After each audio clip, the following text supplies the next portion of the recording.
Life rewards action, not intelligence. Took me a few years growing up to really learn this. I think my sense in school was I did quite well on exams just through intelligence without having to do a lot of work. And for me, when I was quite young, I valued intelligence over action. And I think one of the dangers is smart people, that the smarter you are, the better your excuses. The more accomplished you are in talking yourself out of taking action, in proving to yourself that every action that you could take is too small, too meaningless, and not worth it.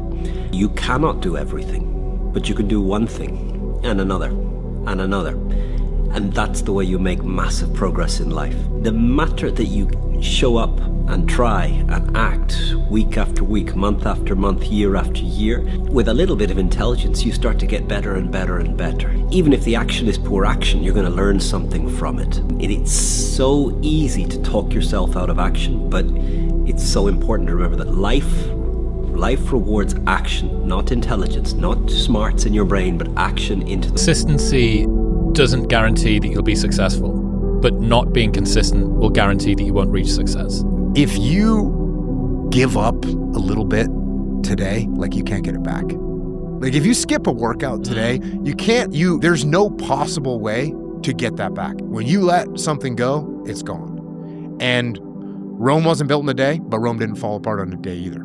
It didn't fall apart because of one thing. It falls apart just a little bit at a time. Yeah, nobody gets fit overnight, nobody gets fat overnight either. Exactly. What are you gonna do? How bad do you want it? There's two options. To continue forward, pushing upward. And if you do, that dream is given birth. And forever you will live in the reality of it. If you stop, quit, throw in the towel, I promise you there's no distance you can travel far enough to ever find that dream again. For it is dead. And in its death, it's replaced by regret. Right now, it's your choice. Go back to the gym, work, because you have more to show. You understand? Life continue. You cannot be worried about how your feelings. Because pain, you're gonna have all the time, uncertainty, and constant work. Constant work, constant work. Doesn't matter what's happening. It's gonna happen in your life. You have to continue. This is the way I see the life. An easy productivity hack. Instead of spending time getting in the mood to work, just start working. Confront the work. People think they need perfect conditions to start, when in reality, starting is the perfect condition. Don't listen to anyone. Nobody knows you or what you're capable of doing. And here's the reality. The hardest thing in life is figuring out who you are and what you want to do for the rest of your life. It's a big decision. And once you figure that out, you wake up every day and you work toward it. That's what you do. It's impossible for you to fail if you know who you are, what you want to do, and you wake up every day and work toward it. Do you ever wake up and you say, I don't want to do it today? I fight against my mind. Yes, sometimes it's happened. We are all human beings. We are not happy every day. We are, not in a good mood every day. It's normal. It's part of us. It's the big challenge. It's when you're not willing to do something, but you have to do it. This is the main point. This is why I say our mind, it's a box of surprises, and you have to challenge yourself to be consistent. I repeat, sometimes it's hard. It's what many people say. You like to go to the gym every day? Of course no. It's not true. Nobody likes to go to the gym every day. But you have to do it because your mental strength is coming from that moments, that in a hard moments, you should do it.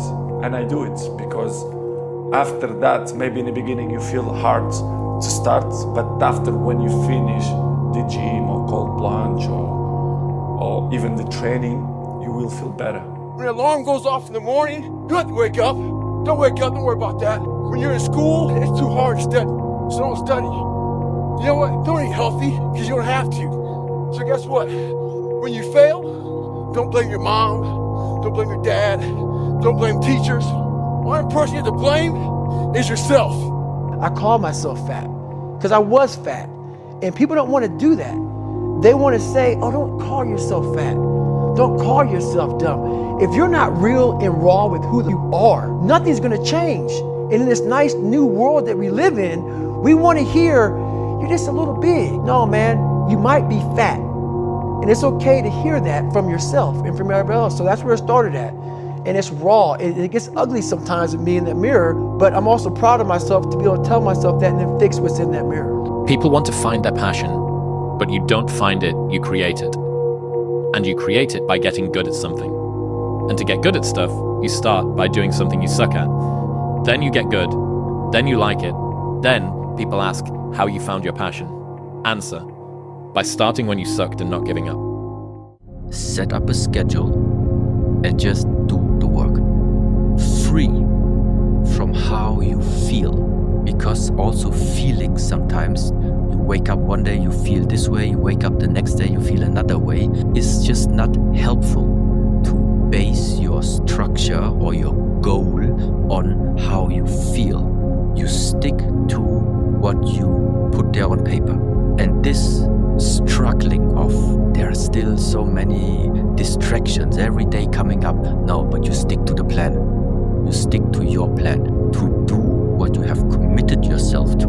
And at the same time, you don't do the things you already know are not good for you. You see, the way that you become unstoppable is by refusing to stop.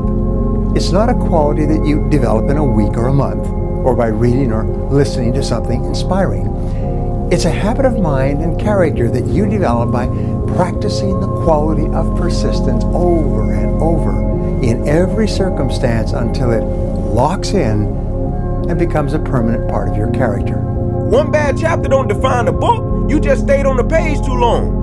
Flip it, bruh. Flush it. Keep it pushing. Let it make you stronger. When you process it and look at it, let it make you a better person. Like he said, what's the lesson in it? What's the blessing in it? Everything we encounter carries with it a seed that's a lesson or a blessing. Now for us to extract it, that's up to us. The perspective that we have about it, that's all on us. One day in the gym is basically imperceivable. 2 days in the gym, you don't recognize any change whatsoever. 100 days in the gym, and you're almost a new person. Never say you can't do it. Say I haven't done it yet. I haven't done it yet. You go higher, you go even more alone. Why? Because nobody is willing anymore to invest their energy in going higher. Because it's becoming more difficult. They say, oh, it's already okay here. Why you still want to move up there? The air is getting thinner over there. It's getting more hard to breathe. It's getting more dangerous, whatever. So that means along this way, the higher you want to go, the more likely you're gonna walk alone. This is the next thing. Whenever you try to do something out of the ordinary, people will line up to tell you that you can't do it, why you can't do it, that you'll lose your time, you'll lose your money, that you will in effect die in the desert. Even people who should know better will try to discourage you. To achieve anything greater worthwhile, you must train yourself to rise above these people, ignoring them and pressing on towards your goal regardless. What would you do if you weren't afraid? And I love thinking about that when I'm thinking about big life decisions. Like, what would I do if I weren't afraid? And it's usually like the big one, the bigger thing that I really want to do, but I'm afraid to do it. It's like, that's what I should do. Fear is my friend. I love fear. Fear allows me to reach my highest potential. The fear of failing is an illusion. Yeah. Fear is an illusion, but we have to have desire. We have to have something that pushes us. Fear pushes us. What have you learned about how to deal with and overcome fear? Go. When all that fear that's in your head, all the what ifs and the scenarios that you create inside your own mind that are way worse than anything that is actually going to happen, they all disappear when you go. So just take action and start moving forward. And that is the moment that can last 1,000,000 years, is waiting to go. And I found I'm pretty good at it now, where I'm like, oh yeah, I know what that is, and I'm going, and then that's it. Fear is gone.